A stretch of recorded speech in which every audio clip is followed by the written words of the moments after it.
Hello बच्चों, मैं मकफूर अहमद। हमारा और आपका प्यारा सा चैनल है मकफूर फिजिक्स हब।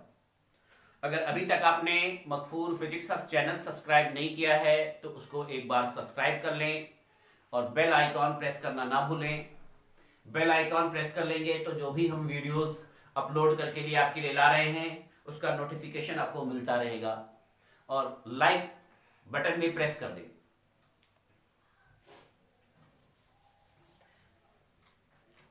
आज हम क्लास 12 के बच्चों के लिए वेव ऑप्टिक्स में एक टॉपिक लेकर आए, interference of light. Interference of light.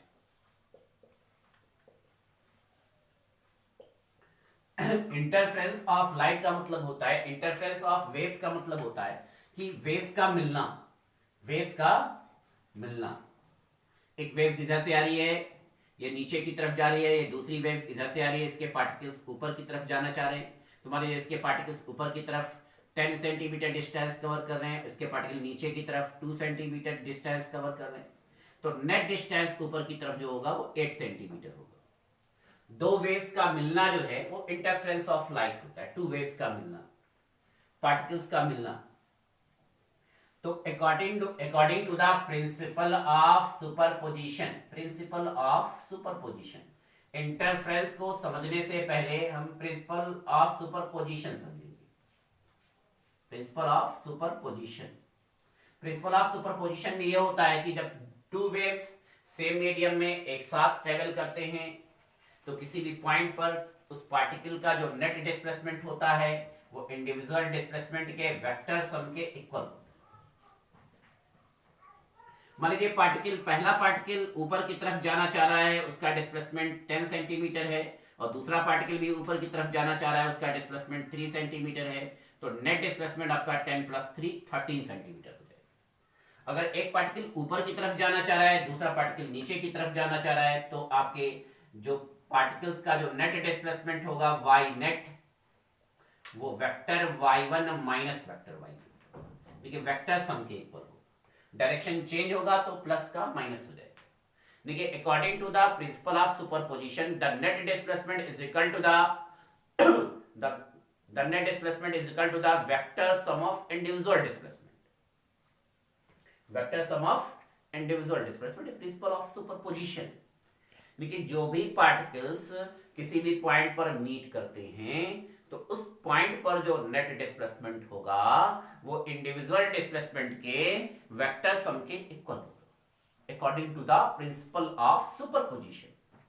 देखिए जिस पॉइंट पर पार्टिकल्स मीट करेंगे, वेव्स मीट करेंगे, उस पॉइंट पर जो पार्टिकल्स का नेट डिस्प्लेसमेंट होगा वो इंडिविजुअल डिस्प्लेसमेंट के वेक्टर सम के इक्वल होगा।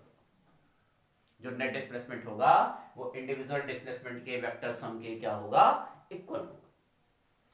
इंटरफेरेंस ऑफ लाइट का मतलब ये होता है कि जब लाइट वेव्स किसी मीडियम में सेम फ्रीक्वेंसी की एक साथ प्रोपेगेट करते हैं तो किसी भी पॉइंट पर जो नेट इंटेंसिटी होती है वो सम ऑफ टू वेव्स की इंटेंसिटी से ज्यादा होती है और कहीं पर कम होती है। तो जहां पर intensity sum of two waves की इंटेंसिटी से ज्यादा होगी उसे हम कंस्ट्रक्टिव इंटरफेरेंस कहते हैं, ब्राइट फ्रिंजेस बनाते हैं। और जहां पर टू लाइट वेव्स की इंटेंसिटीज दोनों वेव्स की इंटेंसिटी के सम से कम होती है उसको हम डिस्ट्रक्टिव इंटरफेरेंस कहते हैं। लेकिन लाइट की इंटेंसिटी का जो रेडिस्ट्रीब्यूशन होता है, the redistribution of light intensity in the medium is known as interference of light. यानी कि अगर लाइट वेव्स की इंटेंसिटी का जो रेडियो डिस्ट्रीब्यूशन है उसी को हम इंटेंसिटी ऑफ लाइट वेव्स कहते हैं। मतलब एक पॉइंट P है, यहां पर एक लाइट वेव्स आ रही है, इसका डिस्प्लेसमेंट इक्वेशन है y1 = a1 sin omega t minus kx, और दूसरा जो आ रहा है इस तरह से आ रहा है फाई एंगल पर, फेज एंगल फाई एंगल पर, तो दूसरे का हो जाएगा y2 = a2 sin omega t minus kx plus phi. यानी कि दोनों का जो फेज डिफरेंस है वो फाई। एक के लिए displacement equation y1 = a1 sin omega t minus kx है, और दूसरे के लिए displacement equation y2 is equal to a2 sin omega t minus kx plus phi. Mostly cases में दोनों वेव्स की फ्रीक्वेंसी सेम होती है, एंगुलर स्पीड ओमेगा सेम होगी, omega is equal to 2 pi F. जब एंगुलर स्पीड सेम होगा तो frequency same होती है 99% केसेस में। वेव नंबर आपका k is equal to 2 pi upon lambda same होता है। दोनों के बीच जो फेज डिफरेंस है वो फाई। क्लास 11th में वेव वाले चैप्टर में अगर आपने पढ़ा होगा तो displacement equation y is equal to a sin omega t minus kx आपको बताया गया। ओमेगा एंगुलर वेलोसिटी है, k वेव नंबर है। दोनों अलग अलग एम्पलीट्यूड के हैं बट दोनों वेव्स सेम फ्रीक्वेंसीज पर हैं और सेम वेवलेंथ और सेम वेव नंबर पर है। k हमारा wave number 2 pi by lambda होगा और ओमेगा हमारा wave angular velocity 2 pi F होगा। अब प्रिंसिपल ऑफ सुपरपोजिशन अगर हम अप्लाई करते हैं according to the principle of superposition, according to the principle of superposition जब हम अप्लाई करेंगे तो y इज इक्वल टू हमारा y1 प्लस y2 होगा टू वेव्स के लिए, यानी कि y is equal to a1 sin omega t minus kx plus a2 sin omega t minus kx plus five. इसको sin a प्लस b के फॉर्मूले से स्प्लिट कर देंगे। आपने पहले पढ़ा है कि sin a plus sin omega t minus kx, इसको sin a प्लस b के फॉर्मूले से स्प्लिट करेंगे तो हमारा हो जाएगा sin a cos b plus cos a sin b। Bracket के बाहर a2 है तो a2 का मल्टीप्लाई इसके साथ भी हो जाएगा और a2 का मल्टीप्लाई इसके साथ भी हो जाएगा। अब इसमें से sin omega t minus kx common ले लेंगे तो sin omega t minus kx हम कॉमन ले लेते हैं तो ब्रैकेट में हमारा बचेगा a1 plus a2 cos five और यहां पर आपका हो जाएगा plus cos omega t minus kx हमारा एज ए कोफिशिएंट हो जाएगा तो a2 sin फाइव जो होगा हमारा वो अलग फैक्टर हो जाएगा। तो अगर आपका resultant amplitude, if resultant amplitude दोनों वेव्स का जो रिजल्टेंट एम्पलीट्यूड है, इफ रिजल्टेंट एम्पलीट्यूड आपका a हो, कैपिटल A, तो ये रिजल्टेंट एम्पलीट्यूड का x एक्सिस कंपोनेंट यानी हॉरिजॉन्टल कंपोनेंट होगा। Resultant amplitude theta phase angle पर होगा तो ये a1 plus a2 cos five आपका a cos थीटा के इक्वल हो जाएगा x एक्सिस कंपोनेंट, और ये जो है आपका रिजल्टेंट एम्पलीट्यूड का y एक्सिस कंपोनेंट हो जाएगा a2 sin five. Resultant amplitude को हमने a कंसीडर कर लिया। रिजल्टेंट एम्पलीट्यूड उस पॉइंट से जो फेज एंगल बना रही है वो थीटा बना रही है, तो ये रिजल्टेंट एम्पलीट्यूड का x axis component a cos theta हो जाएगा और ये रिजल्टेंट एम्पलीट्यूड का y axis component a sin theta हो जाएगा। अब दोनों का स्क्वायरिंग कर देंगे, squaring both sides equation 1 and 2। तो जब इसका स्क्वायर करेंगे तो a प्लस बी के होल स्क्वायर के फार्मूले से स्प्लिट कर देंगे तो a1 प्लस a2 का a2 cos फाइव का होल स्क्वायर तो a1 square plus a2 square cos square five plus 2a1 a2 cos five is equal to a square cos square theta, और ये आपका हो जाएगा a2 square sine square five is equal to a square sine square theta. अब दोनों को हम plus कर देंगे बेटा। अब जब दोनों को प्लस करेंगे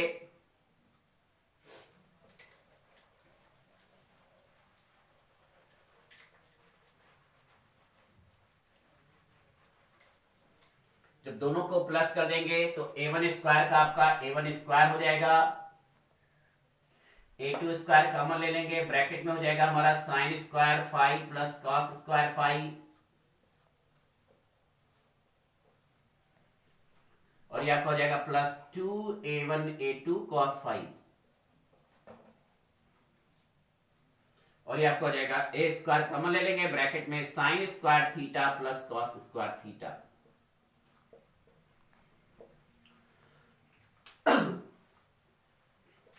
तो एम्पलीट्यूड, रिजल्टेंट एम्पलीट्यूड के लिए जो फार्मूला हमारा आ जाएगा, इसकी वैल्यू 1 हो जाएगी। Then A square is equal to a1 square plus a2 square plus 2a1 a2 cos five, यानी कि a इज इक्वल टू हमारा हो जाएगा root a1 square plus a2 square plus 2a1 a2 cos five. यानी resultant amplitude का जो formula हो जाएगा वो a is equal to root a1 square plus a2 square plus 2a1 a2 cos five.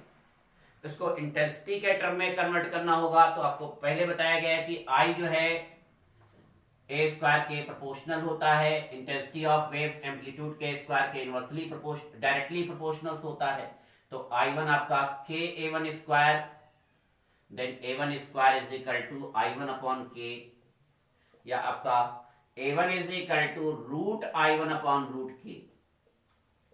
इसी तरह से a2 square is equal to हम I2 अपॉन k ले लेंगे, और a2 is equal to root I2 upon root k।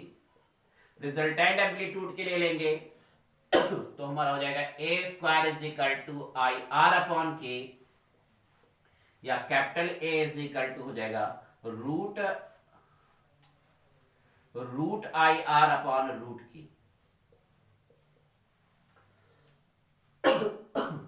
अब amplitude को intensity के टर्म में कन्वर्ट कर देंगे, एम्पलीट्यूड को क्या करेंगे बेटा, इंटेंसिटी के टर्म में कन्वर्ट कर देंगे। अब ये आपका a square is equal to a1 square plus a2 square plus 2a1 a2 cos five. अब a स्क्वायर आपका हो जाएगा आई आर अपॉन k, ये आपका हो जाएगा I1 अपॉन k, ये आपका हो जाएगा I2 अपॉन k, और ये हो जाएगा 2 स्क्वायर है नहीं root I1 upon root k, और ये हो जाएगा आपका root I2 upon root k, और ये हो जाएगा आपका cos फाइव। अब ये रूट k का मल्टीप्लाई कर देंगे, हमारा k हो जाएगा, ये k और ये k नीचे से कॉमन हो जाएगा 1 अपॉन k, तो 1 अपॉन k आपका कॉमन हो गया, ब्रैकेट में हो जाएगा I1 plus I2 plus 2 root I1 root I2 into cos five. अब ये k आपका कैंसिल, तो रिजल्टेंट इंटेंसिटी का जो फार्मूला होगा